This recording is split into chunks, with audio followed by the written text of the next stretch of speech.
画面中的一幕发生在5月9号，宁夏银川市长城西路和金波街的交叉路口。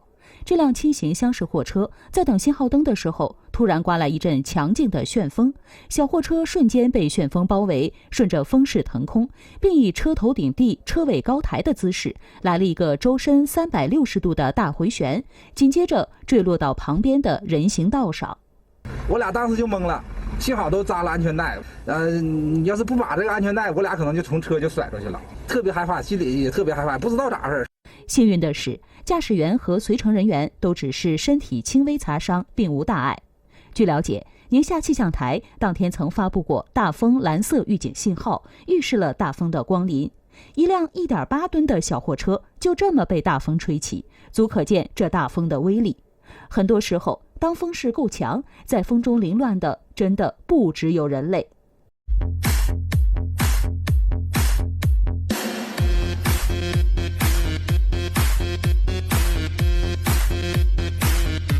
3月18号的时候，华北地区出现了今年以来最强的大风天气，还伴有大范围的沙尘。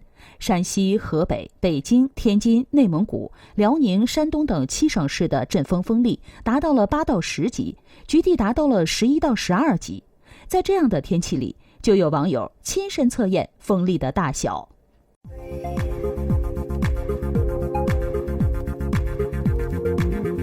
开门的一瞬间，好似狂风护体，网友一下就掌握了瞬移的技能。看来网友和风都有各自的想法。你想看看风到底有多大，风想带你去看看世界有多大。不过，这种以身试风的做法也未免太危险，瘦的能被风吹走，再也不是玩笑话了。3月18号那天，北京的大风就能把人吹跑，房顶吹飞。路边的共享单车也在大风掠过的一瞬间，齐刷刷抬起了小屁股。除了在风中凌乱的信号灯，好好的湖也能给你吹成了海。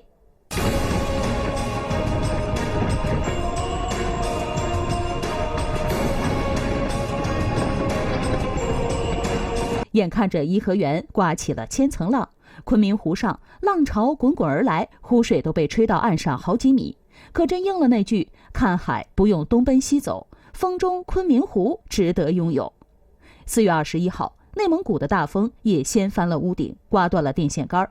天空中肆虐不说，这风还在地面上搞起了破坏，把赤峰2中的校名给改了。好好的2字硬是被大风抢走了一横，结果2中变成1中了。大家都觉得这件事情挺有趣的，大家还笑称说，因为这2天公布那个除了低年级的话，是这2天最近要开学嘛，然后说就是想开学也找不到门口了，2中也变成1中。大自然的力量不容小觑，天气也是千变万化的。生活中有我们喜欢的晴空万里、艳阳高照，也有让人心生敬畏的狂风暴雨、电闪雷鸣。有的时候，恶劣天气的突然出现，难免会让人措手不及。这样的情况下，我们更需要注意安全。类似以身犯险、亲身体验的行为，还是免了吧。至于想掏出手机记录让人惊叹的场景，也需要保持在安全的条件下。